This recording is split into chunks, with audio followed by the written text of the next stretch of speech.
I'm a big old crybaby. I've been dealing with reflection, and I've been dealing with um, surrender. I've been dealing with humility. I've been dealing with pride. I've been dealing with a lot of things, and it's all working out. I guess a better way to say it is I'm fragile. I've been listening to Laffy, and I've been listening to the song "Fragile." And I got some great news. I got it. I'm going back to my old job, but I'll be in DC, and I go on the 14th of June. And it's a new venture. After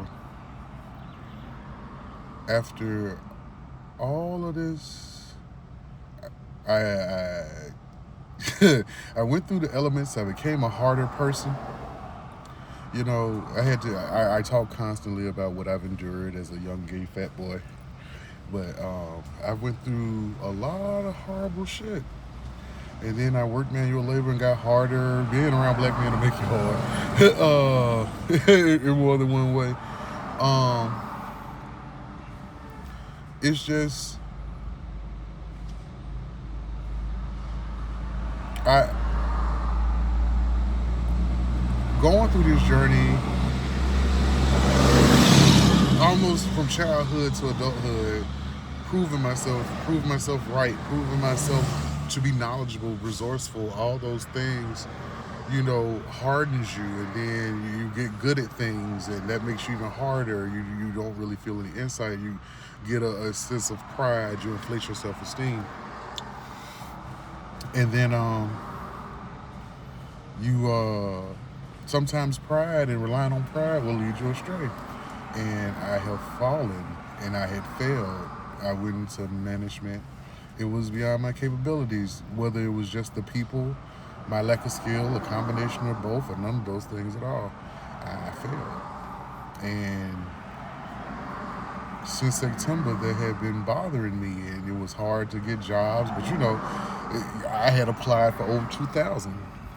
Um, and I didn't start hearing back until I worked at Sam's for a little while. And that's when everything started turning around. But in front of my apartment, there's a tree that I uh, going down my own journey, learning about chakras and the seven deadly sins and favorite colors, and everything is real and unreal, and all the things are tied together, and the beautiful version of God boy, and Satan is Lucifer, is Thoth, is Dionysus, is Jesus, is Loki, the trickster, all that kind of shit. The earth realm, the black sun, all that. I started grounding, and I surrendered in front of that tree, because my search for understanding, especially when I didn't have a job, that obsessive focus that I had to try to understand everything, just like why I understand everything, trying to understand myself, trying to understand why it didn't work. And it was just like, okay, fuck it.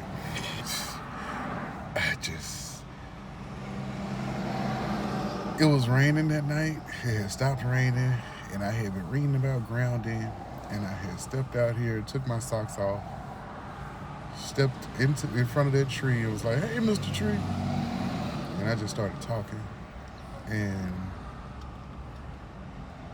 I let it all out. I let everything that was bothering me out, and I had completely surrendered to the universe, to God, to all of it. I completely surrendered. I ain't talking about the proxies or the props. I'm talking about God, the universe. I ain't talking about, I'm being very specific. Not any of these proxy personified beings. I'm talking about the universe itself.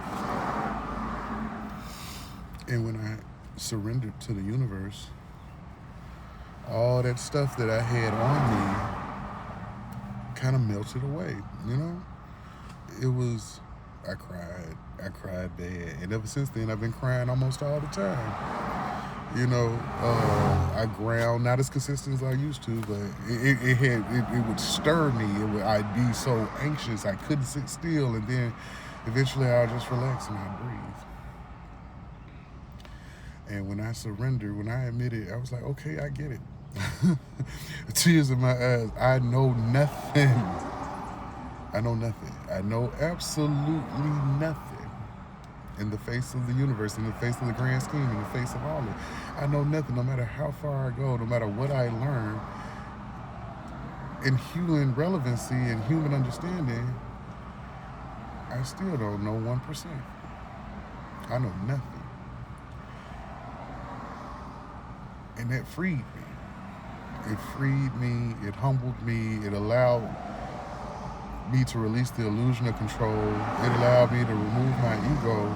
And there's still elements of it there. I still have moments where I have to,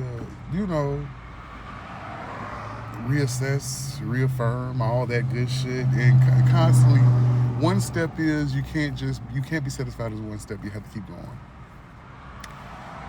And the best way to articulate this visually is one time in a dream when I was floating, I had left Earth, floating above Earth, and I kept going upward until I faced this giant eye that was looking at me, and it was talking to me. And when it was talking to me, I was like, I want to be able to exist as me. I'm not trying to challenge you. I just want to exist. I just, and he said something. It's hard to remember, but the feeling is still there. And I was like, well, you have eyes on me, so I can't be wrong. I said something crazy, and he looked at me. The eyes looking at me intensely, and then I started to glow this weird turquoise color. It was almost like an anime scene. It was very dramatic. Then things started going my way, left and right. Surprisingly enough, I finally got the confirmation that I'll be leaving my hometown again. And this time I'm going to commit. I'm not going to try to have an anchor here or keep an apartment here. I'm just going to go. I'm going to try my hardest, give it full 100% commitment, and I'm going to go. And I'm going to give it my all. I've wrestled with the views of love that I've had. I've wrestled with the connections that I've made. I've wrestled with a lot of it.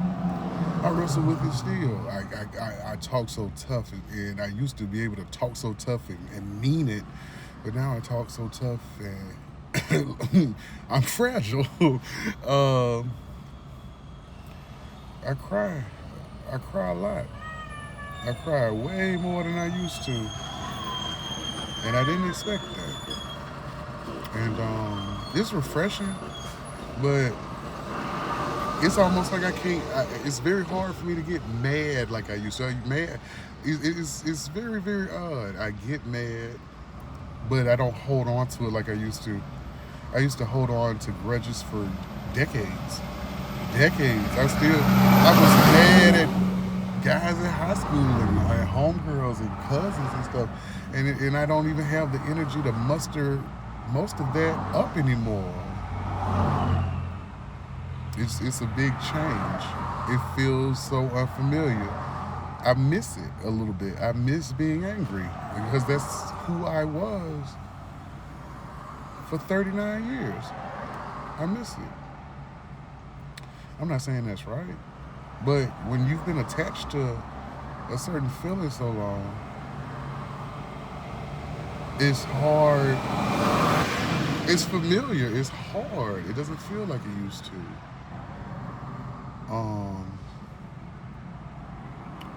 One thing I will say is that I have been expanding my view of love and stuff like that. And I guess I equated to part of the scene, the cinematic anime magic girl scene in my head, which is I've spent decades, toughening up, being hard, and it crystallized into a soul crystal, almost like Sailor Moon, a heart crystal almost. It was a very spiky crystal. And I praised that crystal. I praised what I became and what I knew. And I praised how brilliant it shined because it was mine. I praised that ego and pride. I praised all of that. And then when I released it made me realize the crystal wasn't the final step. The crystal was a false ornament. Like, if you've ever seen Sailor Moon, any of the movies, her crystal shatters a lot. Maybe that's definitely where I got that from. But she always rebuilds and is more beautiful than it was the time before. And my spiky crystal shattered, but in a difference, the cavity in my chest was no longer a display table for a beautiful crystal. My chest changed into a furnace. It changed, like the crystal released fire.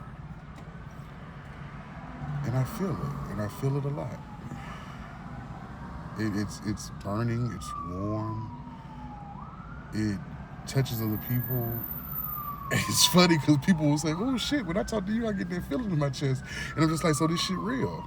Like, that's the 100% validation that I know that I'm not crazy. I feel that warm fire in my chest. And I feel it in my heart. It's like I stoke the flames. And I've been calling it hearth fire. Fire of the home. Fire of love. Fire of kinship. And I don't know if that's truly it, or is that the real fire of my soul, or did I break out, or did love shatter that hardened crystal? I don't know what it was. But it's allowed me to be more open. It's allowed me to connect. It's allowed me to burn. I want to burn. I want to see more, go further. I don't want to give up, but I'm now way more sensitive than I used to be. It is unfamiliar. Like, I'll cry at the drop of a hat. Like, when I got the news that I start in 2 weeks, I've been preparing myself ever since they gave me an acceptance letter. But when she said it, I started crying right then and there. And then I started thinking about all the people. I talk so tough. Like, I'll leave these motherfuckers behind. They'll be here when I get back. I talked all that good shit. And then I started seeing the people in my head, and it fuck with you. It's like, you have to love, and it's okay to love, I guess. It's great to love. You have to love. Shit, let me stick with it. Let me double down. But you have to be able to let it go, and really be able to let it go, and it's sad. A lot of people are so trapped. I'm glad I had a mother, in spite of my childhood, and that she understands me, and she even though she's getting up in age, she'll be 70 this year. She's still comfortable with me venturing out. A lot of parents don't like that. She don't like it, but she's okay with it. And my father doesn't like it at all. But men are the ones that they cry the most. They just don't do it when people looking, especially when they get to a certain age. And he's been, slightly upset about it. My friends and stuff, I'm ready to meet and love new people, but I don't want to let these people go. But I have to. They're part of the coals in my furnace. They keep it warm, they keep it bright, they keep it burning. They're a part of my soul forever. But I can't take them with me.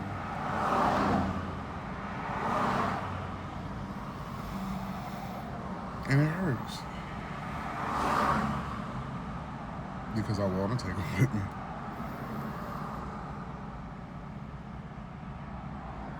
And I'm afraid they're going to forget about me.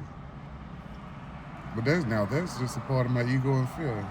Because I should trust that they'll still love me. But you know, with the short attention span and the way people are these days, you can never be too sure. Which is also a lesson, because it's just like, don't fear being forgotten. Don't fear being unloved. If they loved you, they'll show it. And if they didn't, they'll also show it. And you can't take it personally. You know, everybody handles things differently.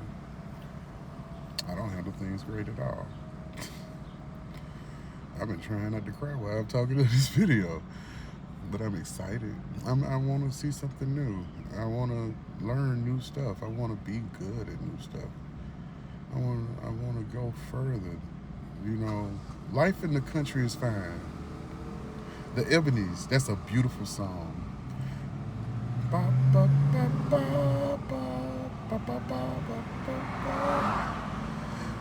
Life in the country is fine. Life in the country is fine. Fine. Fine. I can't sing it all. But I want to see the city. I'll probably come back home one day. You know, it'll be the same but brand new.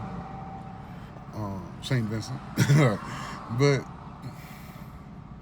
I want to see something different. I want to know different things. I can't grow if I don't put myself in environments to grow. I just fear they'll know. What if people don't take to me? Well, I've been in that situation before. I don't know what. I guess when you get older, fear does come in more. Hurt comes in.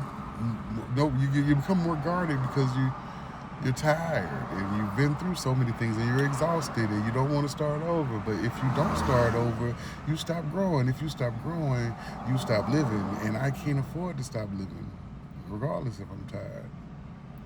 I won't be able to escape this and go to the fourth dimension if I get tired now.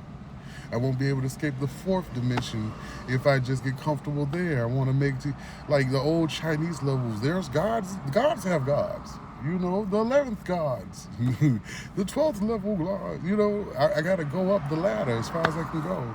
I got to overcome. It's fiery. It is a furnace.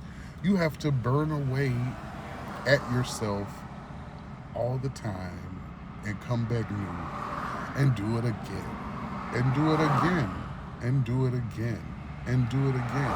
That's the only way to shed this mortal coil. You have to burn away. And I feel it and I know that it's real. I have to burn away at all you spend so much time defining yourself. You spend so much time defining your views that you have to burn away at yourself and start over. Every single time, every so many years, you have to burn away at yourself and start over. It's death and rebirth. You constantly have to die. You constantly have to die. That from social media and Little Baby with the twist, they right on the money. You have to burn away at yourself. You have to burn and be reborn. Burn away at yourself. Be reborn in flame. Be reborn in fire. Persist. Be reborn in energy. Go forth. And you learn more. You don't stop learning. Once you master that, you burn away. And then you start over. Then you learn something else. Then you burn away. There was this black lady years ago that made this video about how after her, I think, husband died, black woman, after her husband died or whatever, she started doing all these different careers. She did everything she wanted to do. She's an example of that. She's not the only one. So many people do that. Burn away at yourself. Learn a thing. Be good at a thing. Burn a thing, do a new thing. Work on yourself, master yourself, burn it, start over. Never get too comfortable. Life is suffering. When it's suffering at your own hand, you make it worth it. Make the suffering worth it. Make your suffering worth it. Make it. I may not escape the cycle of samsara. I may not escape reincarnation. Maybe this is wishful thinking that one day I'll be beyond this, but I aspire. And one thing that I've noticed from expiring to want to transcend this level of reality, from surrendering and connecting, is that the spirits are always watching.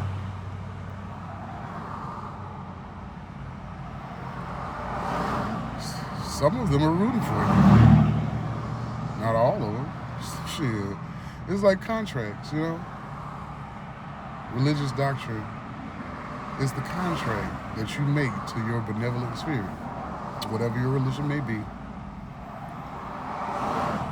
And if you sign up for that doctrine, those are the terms and conditions of the contract.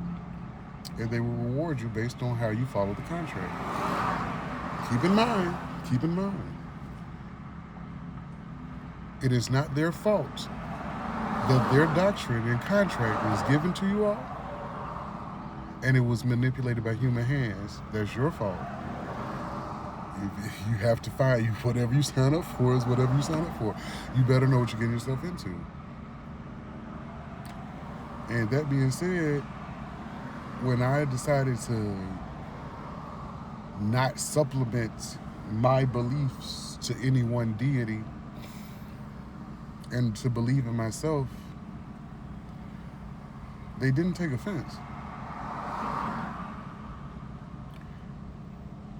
Along my readings, along my journeys, along my studies, along my evolutions to try to be better, some spirits be glad that you remember their name. Some spirits be glad you thought about them. They take personal interest.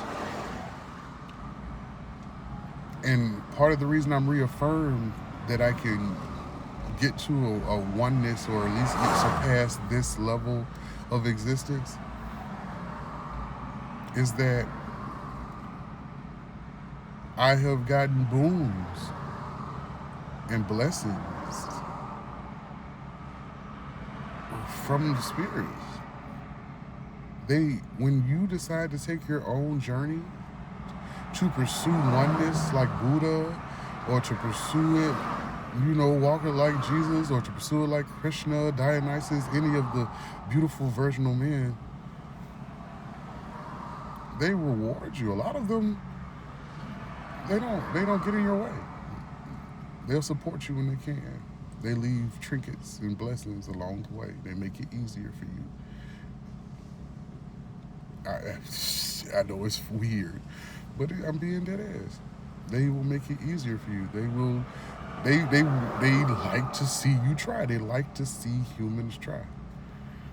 I'm not saying all of them are malevolent, but they damn sure not malicious.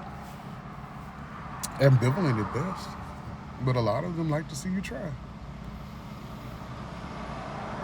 So I'm gonna try. And I have learned so many things from trying. My heart feels warm now. I learned so many things from trying. People talk to me out of the blue, different stuff like that. I've been rewarded. People take chances on me. People take chances on me. People take chances on me. I'm a burly, aggressive black man. At first glance, you ain't supposed to like me. When I walk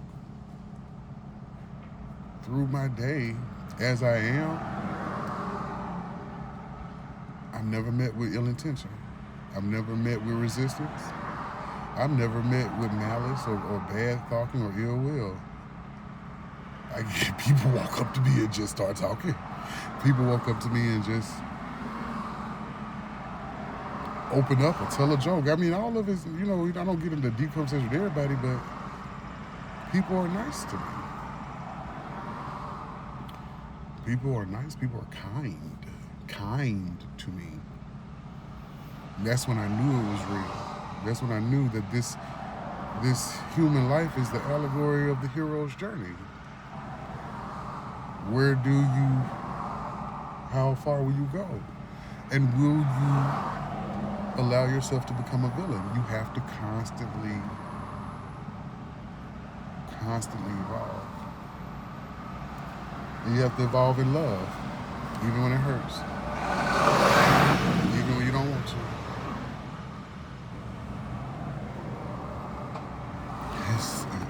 It's a frustrating thing, but it's been rewarding.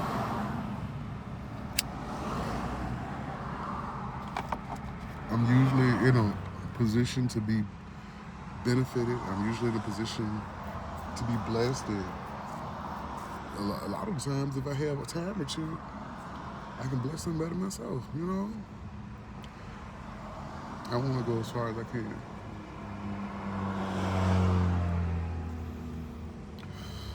I want to go. I don't want to just be a nigga in a job. I want to create. I want to share my views. I want to love. And I ain't just talking about sexual or romantic love, because I think a lot of people put more emphasis on that.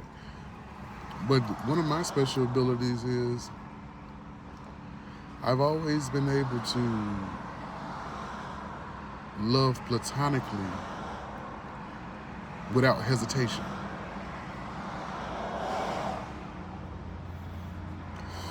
I try to be a decent friend most of the time. I make friends easy. So I'm gonna let love guide me into my new adventures, and I'm hoping for the best.